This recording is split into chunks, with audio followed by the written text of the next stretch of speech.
Have you ever considered that something as ordinary as reheating last night's dinner might place unnecessary stress on your pancreas? I'm not here to alarm you. I'm here to help you understand what actually happens to food after it's cooked, cooled, and heated again. In this video, we're going to take a careful look at 5 very common foods. Foods that are in most refrigerators right now. When they're handled incorrectly, they can form compounds that increase inflammation, oxidative stress, and metabolic strain inside the body. And one organ that quietly absorbs much of that stress is the pancreas. Most of us rely on leftovers. We come home tired. We open the refrigerator. We press the reheat button. It's practical. It reduces waste. It saves time. But food chemistry does not pause just because the meal is convenient. Cooking, cooling, and reheating are chemical processes. Each stage changes the structure of fats, proteins, and carbohydrates. In some cases, those changes are neutral. In other cases, they deserve more attention. The pancreas is one of the most overlooked organs in the body. It sits quietly behind the stomach, producing digestive enzymes that help break down fats and proteins.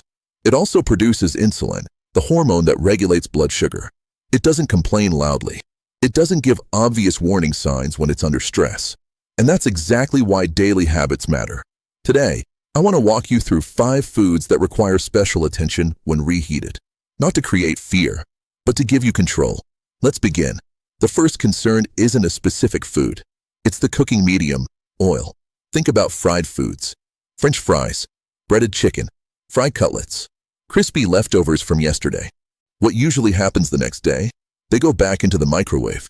Or worse, back into a pan with more oil to restore crispiness. Here's where the issue begins.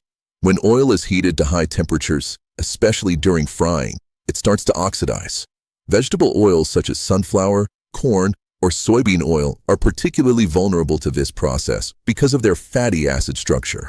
Once oil has been heated and cooled, reheating it accelerates degradation. Oxidation increases. Compounds such as aldehydes and lipid peroxides can form. These substances are associated with cellular stress inside the body. Free radicals are also generated during this process. Your body has antioxidant systems designed to neutralize them, but repeated exposure can overwhelm those systems over time. What does this mean for the pancreas? First, systemic inflammation. When oxidized fats are consumed regularly, the body activates defense responses. If that process becomes chronic, it creates a low-grade inflammatory state. The pancreas is sensitive to that environment.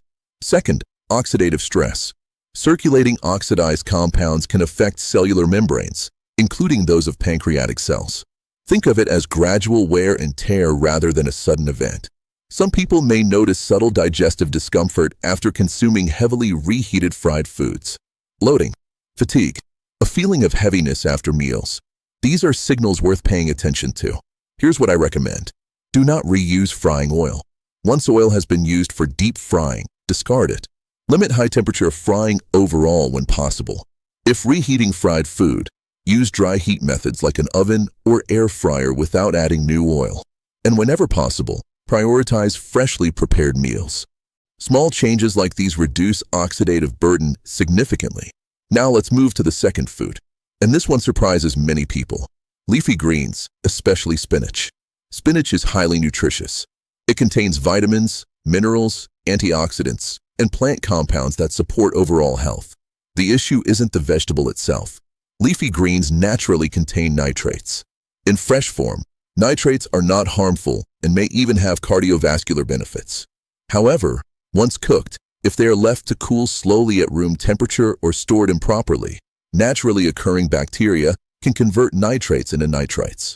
When nitrites are reheated at high temperatures, they may contribute to the formation of compounds known as nitrosamines. These compounds have been studied for their potential effects on cellular health.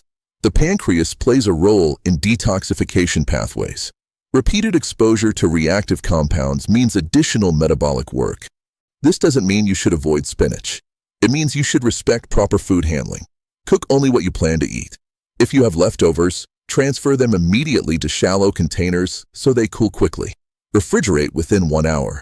If possible, consume cooked spinach cold the next day in salads or blend it into smoothies. If reheating is necessary, do Do it only once and avoid repeated cycles. Now let's talk about rice. Rice seems harmless. It's a staple worldwide. But raw rice can contain spores of a bacterium called Bacillus cereus. These spores are highly heat-resistant and can survive the cooking process. The danger begins after cooking. If cooked rice is left at room temperature for several hours, those spores can germinate and produce toxins. One of these toxins is heat-stable. That means reheating may kill bacteria, but not eliminate the toxin already produced. Foodborne illness causes significant digestive inflammation. Even mild episodes stress the gastrointestinal system. And there is increasing evidence of what researchers call the gut-pancreas axis. When the gut lining becomes irritated repeatedly, inflammatory compounds can circulate systemically.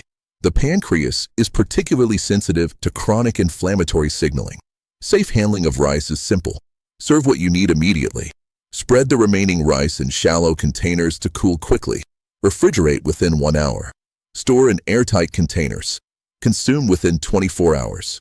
Reheat only once and ensure it is steaming hot throughout. Never reheat rice more than 1 time. In part 2, we'll continue with chicken and potatoes, 2 extremely common leftovers, and I'll explain how simple adjustments can reduce long-term stress on your pancreas.